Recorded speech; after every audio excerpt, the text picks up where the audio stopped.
The Young and the Restless spoilers shock Friday's full episodes July 25, 2025. It was supposed to be just another evening in the shadow of privilege, wrapped in the comfort of power and family legacies, but everything had shifted beneath the surface. The Abbott family, no strangers to corporate warfare and personal betrayal, now found themselves tangled in a labyrinth far more personal, far more sinister, than anything they had faced in boardrooms or bedrooms. When Jack and Diane stumbled upon Carter and an armed security operative using brute force to restrain Nick and Sharon, they hadn't expected to see fear in Nick's eyes, or desperation in Sharon's. It was not a misunderstanding. It wasn't some matter of security gone too far. This was captivity. Jack immediately sensed it, and Diane, shaken to the core, could barely contain her panic. Nick and Sharon weren't guests, they were prisoners.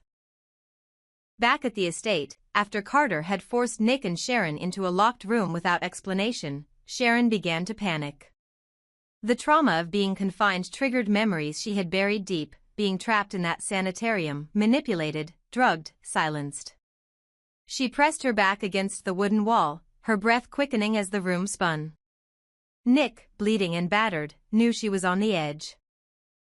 He crossed the room as fast as his injured body allowed, clutching her arms, whispering that he wouldn't let anything happen to her. That they'd get out. That this wasn't the end. But he knew, even as he spoke, that their situation had grown worse. The lock on the door was real. The silence outside was haunting. And whoever was behind this had crossed a line they might never come back from. At the same time, Kyle was facing his own reckoning. He hadn't expected his parents to corner him in the study, nor had he prepared himself for the emotional storm that Diane and Jack unleashed upon him once they learned of Carter's aggression. But there was no point in hiding anymore. His deal with Victor, the one he thought he could control, keep secret, twist to his advantage, had exploded. Audra had played a bigger game, and Kyle had been the pawn, not the player. So he told them everything. "I was being watched," he said flatly, his voice devoid of emotion. Controlled. He stared at Diane, who clutched her arms tightly, her eyes wet with worry. "You're worried about me?" "I was being detained, but not like Nick and Sharon. No bruises. No locked doors. Just psychological warfare." Jack stepped forward, demanding clarity. Kyle didn't flinch. "Victor made me an offer. He wanted to test me. See if I'd hurt Claire. And in exchange, if I did, he'd pay me $5 million to leave Genoa City forever." Diane gasped. "You said what?" Kyle didn't blink. "I said yes." Jack's face twisted in disbelief. "You told Victor you'd harm Claire?" "No," Kyle said, finally breaking. "I told him if I did what he wanted, he'd have to pay me to disappear. That was the deal. But I never hurt her. I never would. I just wanted leverage. A way in." "And Audra?" Diane asked cautiously. "She was part of it," Kyle said, biting the inside of his cheek. "She flirted, pretended to care, tried to distract me from Claire. I saw through it. She thinks I don't know she's working for Victor. But I do." The room fell silent for a moment. Then Diane asked, "Did she touch you?" Kyle's lips pressed together. "Yes," he said. "But I didn't fall for it. I didn't let her win." Outside, the estate was unraveling. The deal Kyle had struck, the manipulations Audra had played, the violence Carter had committed, it was all converging. The peaceful facade was over. The estate was no longer a refuge. It had become a battlefield. Back in the locked room, Nick listened carefully to the sounds outside. Carter's boots. The faint crackle of static from a walkie-talkie. The occasional whisper between guards. They were still being watched. He moved slowly across the room, inspecting the windows, nailed shut. The walls, soundproof. Sharon had calmed slightly, sitting near the far corner, her head against the wall, murmuring about being tired of being used. About Audra. About Cain. About how many times she had trusted the wrong people. Nick knelt beside her and took her hand, pressing it against his heart. "We're not going to break," he said. "Not here. Not now." But outside that door, secrets were breaking apart like ice. Jack was furious, not just with Kyle, but with himself. He had known something was off, but he hadn't pushed. He had trusted Victor's silence far too long. And now Nick, his longtime rival and occasional ally, was bleeding in a locked room while Victor's hired muscle roamed free. Audra, meanwhile, was spinning her own story. When approached by Diane in the hallway, she feigned ignorance. "I don't know anything about Nick and Sharon being held," she said with wide eyes. "You really think Victor would allow something like that?" She tilted her head, gave a soft, almost condescending smile. "Besides, Kyle's been erratic. Maybe he's trying to twist things to protect himself." Diane wasn't fooled. Neither was Jack.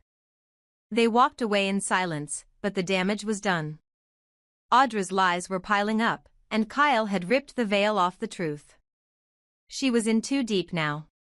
Whether she was trying to please Victor or control Kyle, or both, no one could say. But her grip on the situation was slipping. Kyle knew the next step had to be bold. "I have to find Victor," he told his parents. "I have to tell him Audra failed. That I didn't fall for it. That I won't be leaving Genoa City. That I won't be his puppet." "Do you think he'll listen?" Jack asked. "He has to," Kyle said. "Because if he doesn't, I'll burn everything down." And as the night darkened, and the mountain winds howled through the trees, something shifted inside the estate. Not a noise. Not a light. But an energy. Something was about to give way. Because Nick and Sharon wouldn't stay silent. Kyle wouldn't stay contained. And the family secrets couldn't stay buried forever. The game Victor started was spiraling out of control. And the reckoning was near. The air inside the storage room was stale, heavy with the scent of rust and old varnish, like the breath of secrets that had long been buried. Sharon sat on the lone chair, her body folded into itself, arms wrapped around her knees as her chest rose and fell in shallow bursts. Nick paced in the dim light, his steps careful, his sides still sore, fingers brushing the cool surface of the locked door as if proximity alone could grant them passage. He leaned in, pressing his forehead against the frame, listening. Nothing. Not footsteps, not voices. Just silence, thick, dead silence that stretched into his chest like a vacuum. "I can't hear anything," he muttered, almost to himself. "There's nothing out there. No guards. No movement. It's like they buried us alive." Sharon didn't answer. Her gaze was distant, fixed on the cracked concrete wall ahead of her, but she wasn't seeing it.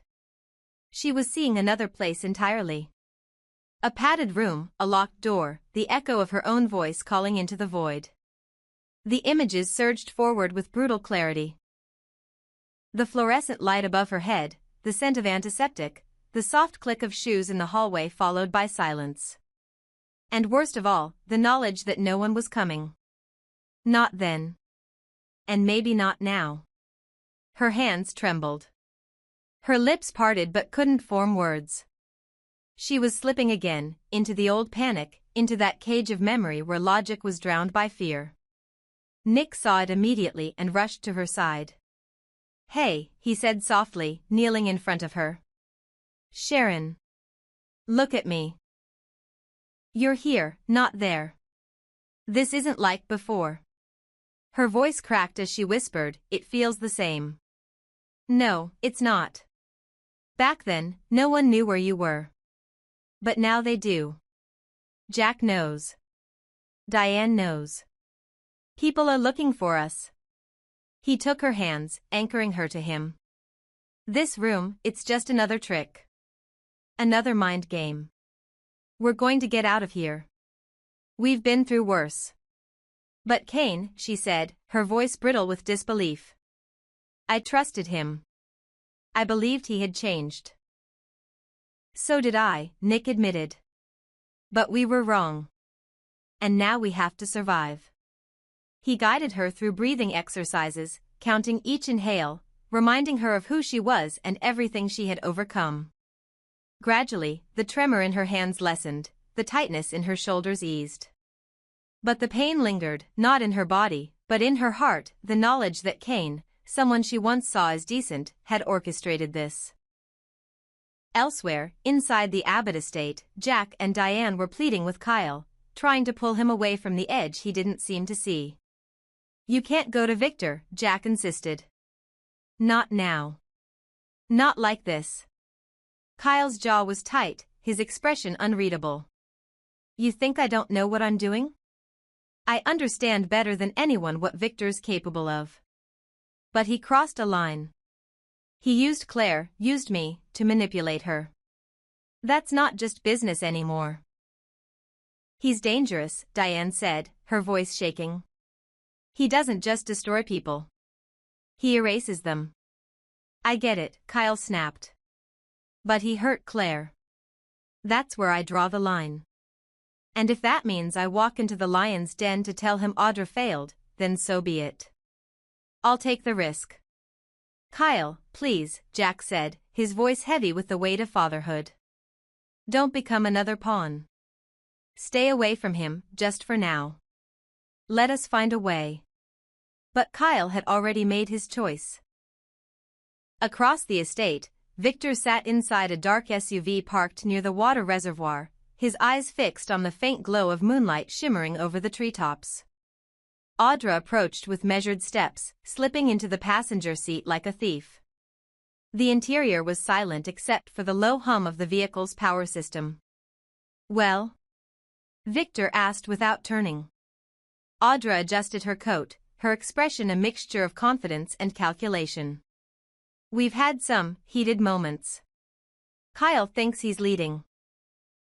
That's exactly where I want him. Victor finally turned to look at her.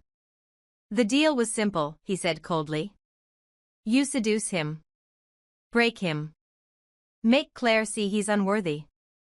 You've got until tonight. Audra smirked. Victor, trust me. Everything is going exactly according to plan.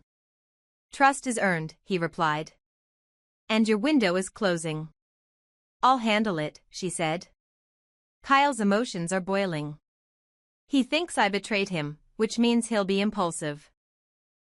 That's when people are easiest to destroy. Victor gave a slow nod, though his eyes didn't soften. You better be right. Back inside the house, Diane sat with Jack on the edge of the stairwell, watching the shadows crawl across the floor. I'm scared, she admitted. I thought we were past all of this. The lies. The power games. But it's happening again. To our son. Jack nodded, eyes haunted. It's like history keeps circling back. First with Victor and me. Then with our kids. And now, it's pulling Kyle into something darker than he understands. And Sharon, Diane whispered. She's in that room. With Nick. And God knows what Cain's planning. Jack reached for his phone again, no signal. Still nothing. In the locked room, time passed slowly. Sharon had calmed, but only just. Nick was silent now, listening for any sign of life. Then, footsteps. Slow. Deliberate. A jingle of keys. Carter's voice, low and unreadable. You'll stay in here until Cain says otherwise. Tell him he's crossed a line, Nick growled. This won't be forgotten. Carter said nothing. The door remained shut. Somewhere beyond the estate walls, in the safety of wealth and false alliances, Victor believed he was winning. That his plans were unfolding with military precision. That Audra had Kyle exactly where she needed him. But the ground beneath him was beginning to tremble. Because Kyle wasn't the boy he once controlled. Sharon wasn't the woman he could silence. Nick wasn't broken. And Audra was walking a wire that could snap at any moment. And when it does, the Empire Victor thought he was tightening his grip on may just slip through his fingers. Because even the most carefully crafted prisons cannot contain truth. And the reckoning was only just beginning. The walls of the Chancellor estate, once built on prestige and legacy, now stood as barriers between justice and manipulation. Victor Newman had spent decades battling men like Cain Ashby, men who smiled with false civility while building quiet empires in the shadows, but nothing burned quite like the news that his own son and Sharon were being unlawfully detained, treated like criminals under Cain's self-appointed regime. It was a betrayal Victor had not anticipated, though in hindsight, he had seen the signs. Cain's return to Genoa City under the banner of wealth, charm, and influence had never sat well with him, and now those instincts had proved accurate. Victor was no stranger to war. And now he had been provoked. Inside the estate, Michael Baldwin stood between two impossible currents. He had just finished briefing Victor when the older man turned to him sharply. "Does Chance know?" Victor asked, his voice low but thick with fury. Michael hesitated. "It's unclear. I'm still trying to get confirmation." That wasn't good enough. Victor's eyes narrowed. "Then make it clear. Because if the police aren't going to act, I will." Michael offered help, an offer to mediate, to manage the legal web around the incident, but Victor dismissed it with a wave. "I don't need Chance. And I don't need permission. I'm going to face that bastard myself." With that, he turned, already striding toward the garden, where Cain had been lounging in false peace. Michael lingered for a moment, exhaling slowly. He'd seen that look in Victor's eyes before. It always ended in one of two ways, surrender or destruction. In the garden, Cain was already being confronted by Nikki. The sun filtered through the trees, casting long shadows over the marble pathway as she approached him with cold determination. "Where are they?" she asked, skipping all pretense. "My son and Sharon." "What have you done?" Cain looked up, entirely too calm. "They're safe," he said flatly. "My attorney advised I keep them somewhere secure. Nick tried to attack me. Did Chance sign off on this?" Nikki snapped. Cain offered a lazy shrug. "He has other matters to worry about." "Release them," she demanded, her voice trembling with restrained rage. "Now." "They're not prisoners," Cain lied, "just removed from the situation. Nick tried to kill me, Nikki. I'm doing this for my own safety." "That's ridiculous," she snapped. "You want to come for my company, fine. But when you come after my children, be prepared to go through me." Cain stood up, slowly, brushing invisible lint from his sleeve. "I don't want war, Nikki.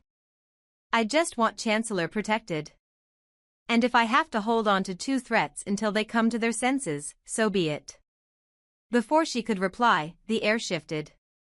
Heavy. Electric. Victor's voice erupted like thunder from the garden's edge. "Let them go. Now." Cain turned to face him, but the difference in presence was immediate. Victor, towering, eyes ablaze, was not here to negotiate. He was here to end this. "Victor," Cain began. "I said let them go." Victor's voice echoed through the hedges. Cain blinked, almost amused. "You don't want to know why I did it?" "No," Victor snapped.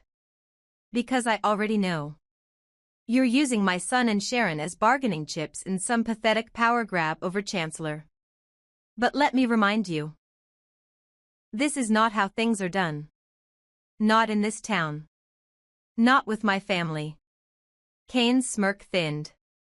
"Nick broke into my private residence. He attacked me.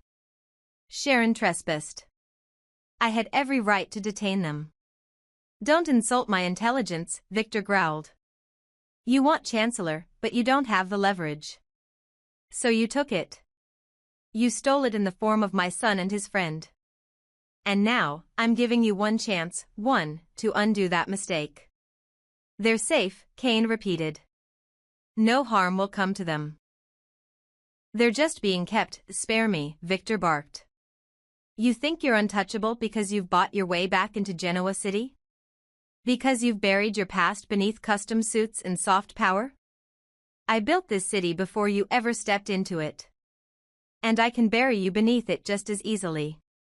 Nikki watched, silent now, her eyes flicking between them. She had seen Victor unleash hell before. But this was different. This was personal. And Cain, despite his composure, had no idea how close he was to crossing a line no one came back from. Just then, Lauren Fenmore entered the scene, her heels clicking softly on the stone as she approached. She had been summoned earlier to meet Victor, unaware of the explosion she was walking into. What's going on? She asked. Victor barely turned. Cain's taken Nick and Sharon. Lauren's eyes widened. What? It's being handled, Nikki said quickly, her gaze fixed on Cain. But it's not over yet. Lauren turned to Victor. What are you going to do? Victor's jaw tightened. I came here to get my son back. And that's what I intend to do. Inside the estate, Carter was growing uneasy. He stood outside the storage room, arms folded, listening to Sharon's voice rise and fall, catching fragments of panic, calm, and panic again. She was unraveling. Nick, despite the blood loss, was still sharp. Too sharp. Carter hated this part, the part where fear stopped working. Where captives began to accept death rather than bargain. It made people dangerous. Desperate. Unpredictable. Back outside, Cain knew the standoff was coming to a boil. What now? He asked, looking at Victor. Victor stepped forward, slow, deliberate, the air between them crackling. You let them go, you walk away, and I won't destroy you. That's the deal. And if I refuse? Victor leaned in, lowering his voice to a deadly whisper.